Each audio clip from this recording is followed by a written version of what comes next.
tim kuasa hukumnya seperti apa nih Bang? Nah, Baik, terima kasih rekan-rekan media. Saya sebagai kuasa hukumnya Dr. Rasman Arif Nasution, yang mana hari ini telah dibacakan putusan oleh majelis hakim. Namun, kami menyampaikan keberatan dikarenakan klien kami itu Pak Rasman itu dalam kondisi sakit dan berobat di luar negeri. Yang mana sebelumnya beliau itu berobat di Rumah Sakit Koja. Nah, kemudian majelis hakim memerintahkan jaksa untuk second opinion ke Rumah Sakit Bayangkara. Nah, pada saat itu bertemulah tim kita, kuasa hukum dengan Pak Rasman di rumah sakit. Dan memang faktanya sakit beliau. Ya, apakah itu dilakukan second opinion oleh jaksa atas perintah hakim? Pada saat sidang tadi putusan, yang mana kami semua kuasa hukumnya wall out, ya, keluar dari persidangan, tidak menunjukkan hasil second opinion kepada majelis hakim, dan majelis hakim juga tidak meminta kepada jaksa penuntut umum.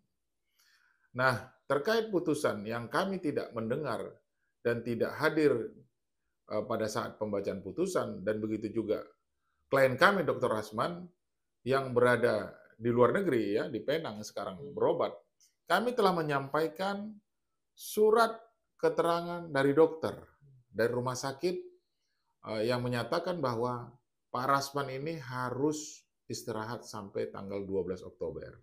Ya, karena kondisi yang sangat sakit, yaitu sudah diterangkan tadi sama rekan kita bahwa beliau ada sakit vertigo dan GER, ya, yang itu adalah yang tahu adalah bagian kesehatan, yaitu dokter. Nah, karena itu sudah kami sampaikan keberatan untuk dinyatakan untuk diputuskan pada hari ini, ya kan. Namun hakim tidak mau mendengarkan apa yang kami sampaikan. Nah, ini sangat disayangkan sekali, ya. Hakim memutus perkara ini yang katanya, yang kami tidak langsung mendengar, 1,5 tahun 200 juta denda, ya. Nah, karena itu tidak sesuai dengan apa pemahaman kami, yang bahwa yang klien kami ini, Dr. Rasman ini, karena keadaan sakit yang dirawat di Penang, ya, dan kemudian ada surat keterangan dari dokter. Karena yang bisa menyatakan sakit atau tidak sakit itu bukan pengacara, jaksa, dan atau hakim, tapi adalah seorang dokter. Nah, kalau hakim juga tidak peduli dengan surat keterangan dokter, siapa lagi yang menerangkan di depan hakim? Nah, ini sangat disayangkan kami. Sayangkan sekali, ya, bahwa ada indikasi tekanan kepada hakim harus memutus perkara ini, padahal terdakwa tidak ada di persidangan. Kami tidak mau dong, keberatan dong, makanya kami keluar wall out. Ya, kami anggap itu putusan yang dibacakan oleh majelis hakim adalah cacat hukum, ya, karena tidak ada terdakwa dan tidak ada kami sebagai kuasa hukum terdakwa. Walaupun ada, ya, salah satu aturan di KUHAP yang menyatakan tidak hadirnya terdakwa dalam persidangan, itu ada aturan yang mengatur tersendiri, ya, tentang bagaimana harus diputus perkara itu ketika kasusnya itu menjadi atensi, yaitu kejahatan tindak pidana korupsi atau teroris. Itu boleh saja, atau terdakwa tidak pernah tahu keberadaannya di mana, atau sakitnya sakit permanen. Ya, ini jelas bahwa surat keterangan dokter yang dikesampingkan oleh majelis hakim menyatakan bahwa tanggal 12 nanti, ya, diperintahkan oleh dokter, diminta oleh dokter, Pak Rasman ini istirahat dari sejak tanggal 28 sampai tanggal 12 Oktober. Kenapa majelis hakim tidak menilai ini gitu? Majelis hakim ini adalah orang yang memutus perkara ini, ya, tapi tidak mempertimbangkan bagaimana kondisi klien kami, yaitu Pak Rasman. Sangat disayangkan sekali. Nah, nanti kita minta, ya, mungkin tim kita tadi sudah menyampaikan akan melaporkan hakim ini ke Bawas ataupun ke Komisi Yudisial. Jadi kami tidak menerima putusan ini. Kami menolak putusan ini karena kami anggap ini adalah intimidasi, ya, kemudian indikasi ada yang mengatur orang-orang yang, ya, teman-teman media sudah tahulah siapa orangnya. Barangkali itu. Bang, bisa dibilang putusan majelis hakim itu terlalu dipaksakan atau gimana sih, Bang? Ya, jelas terlalu dipaksakan. Itu makanya saya katakan tadi bahwa ada surat keterangan dari dokter yang menyatakan terdakwa ini sakit. Kepentingan apa cepat memutusnya perkara ini? Apakah ada kerugian negara? Apakah ini ada semacam kejahatan negara? Tidak, ini hanya undang-undang ITE, pencemaran nama baik. Ya kan?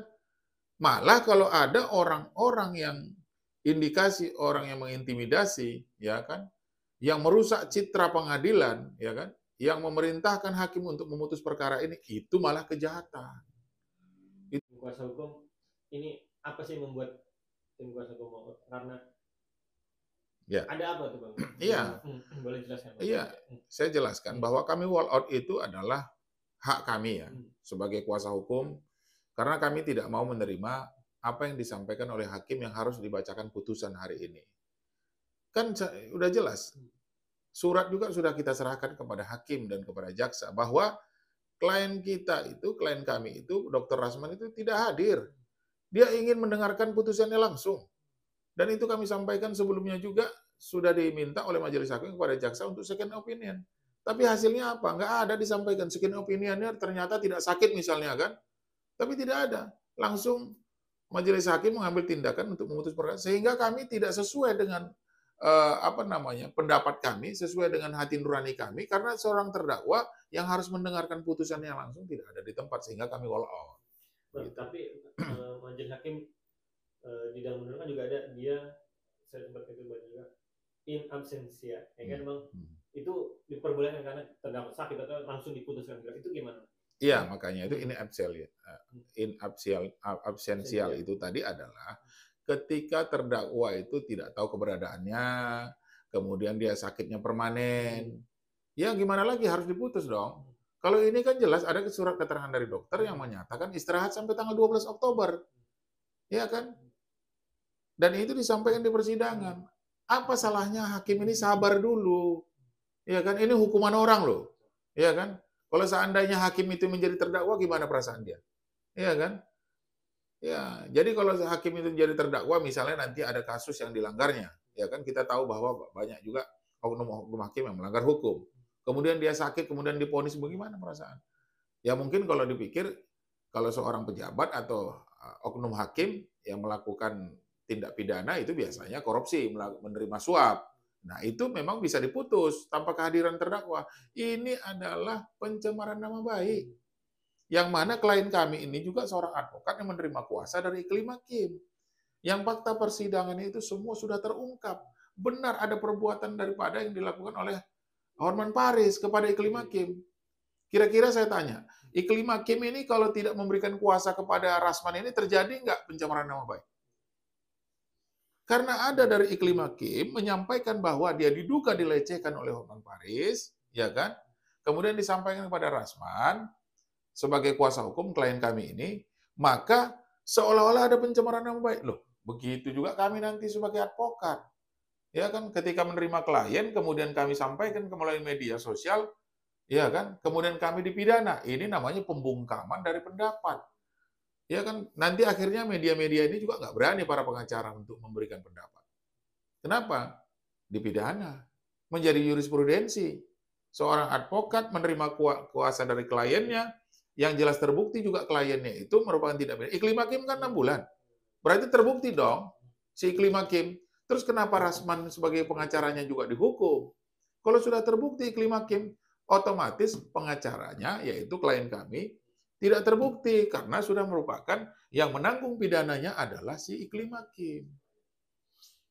Terus kenapa ini diputus? Ada apa? Ya makanya saya katakan ini ada indikasi intimidasi dari orang-orang tertentu. Ya kan? Orang tertentu ini siapa? Ya mungkin teman-teman media sudah tahu. Ya kan? Nah, jadi yang selalu berkoar-koar ya di media yang menyampaikan bahwa Dr. Rasman ini adalah bersalah, ya kita sudah tahu semua. Coba lihatlah, kalaupun ini seperti Hotman Paris juga seorang advokat, menerima kuasa dari kliennya, kemudian dia berbicara di media juga, beliau juga banyak juga menyampaikan kenapa tidak tidak dilanjuti dia sebagai pencemaran nama baik. Jadi hukum itu harus tegak lurus, jangan tumpul ke atas, tapi tajam ke bawah. Jadi itu yang saya sampaikan. Nah, respon dari Bang Rasman sempat kontak nggak Bang pas terkait hasil putusan? Iya, jadi beliau itu ada mengirim voice note ya. Suaranya itu dia hanya mengucapkan terima kasih kepada tim kuasa hukum, tapi suaranya sangat menyedihkan sekali. Bisa didengarkan mungkin suaranya sebentar ya. Jadi supaya publik tahu, jadi bukan melarikan diri atau bukan menghindar dari putusan. Ini dia. Assalamualaikum warahmatullahi wabarakatuh. Selamat sore teman-teman tim hukum yang saya hormati. Sampaikan bahwa kita tim hukum harus tetap solid dan appreciate banyaknya komentar yang mendoakan saya sedang berobat dan juga putusan hakim yang dibaca tentang kehadiran saya selaku terdakwa pada merujuk pada Undang-Undang Pokok Kehakiman dan KUHP harus ada alasan yang cukup kuat untuk dibaca tentang perkara. Tapi itu tidak masalah. Jadi ya itulah suaranya Pak Rasman yang mengucapkan terima kasih kepada semua tim kuasa hukumnya. Tapi kita semua mendengar suara Pak Rasman itu seperti itu. Berat, yang tidak biasanya seperti itu. Jadi harus tahu majelis hakim sebagai kemanusiaan. Tidak sembarangan menghukum seseorang, membacakan putusan seseorang, apalagi sekarang keadaan sakit. Majelis hakim juga kan manusia. Ya kan? Punya hati nurani kan? Kenapa harus dipaksa dibacakan hari ini? Kenapa kita tidak berpikir secara hati nurani dan akal yang jernih, menunggu daripada terdakwa, supaya sama-sama kita mendengarkan putusan yang dibacakan oleh majelis hakim. Berapapun sekarang putusannya, terserah, itu kewenangan hakim. Mau 1,5 tahun, mau 2 tahun, mau bebas, mau apa. Tapi Pak Rasman dengan kondisi yang sakit dan berobatnya di luar negeri, dan kemarin dirujuk dari Rumah Sakit Koja, dan keterangan dari dokter dari Penang juga sudah kita serahkan kepada jaksa, kepada hakim. Apalagi, ya kan? Nggak ada kita mengatakan bahwa, oh sakit, mana suratnya? Kan suratnya jelas ada. Terus siapa lagi? Kalau misalnya majelis hakim tadi, oh nggak percaya dengan surat ini, tolong dihadirkan dokternya yang menyampaikan ini. Ya kita hadirkan, tunda 3 hari atau seminggu. Minta dihadirkan dokternya. Jadi kami berharap tolonglah ke depannya pada majelis hakim, ya. Perkara ini bukanlah perkara atensi seperti merugikan negara atau membuat rusuh negara gitu kan. Tapi ini hanya pencemaran nama baik. Ini presiden buruk loh penegakan hukum nanti ke depannya. Apalagi klien kami adalah sebagai advokat yang menjalankan profesinya.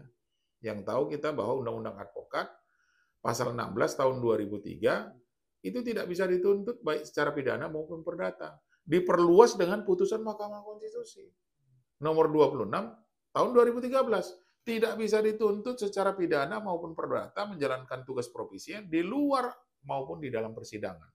Nah, Pak Rasman ini adalah bertugas sebagai kuasa hukum di luar persidangan. Tapi kenapa sekarang dituntut?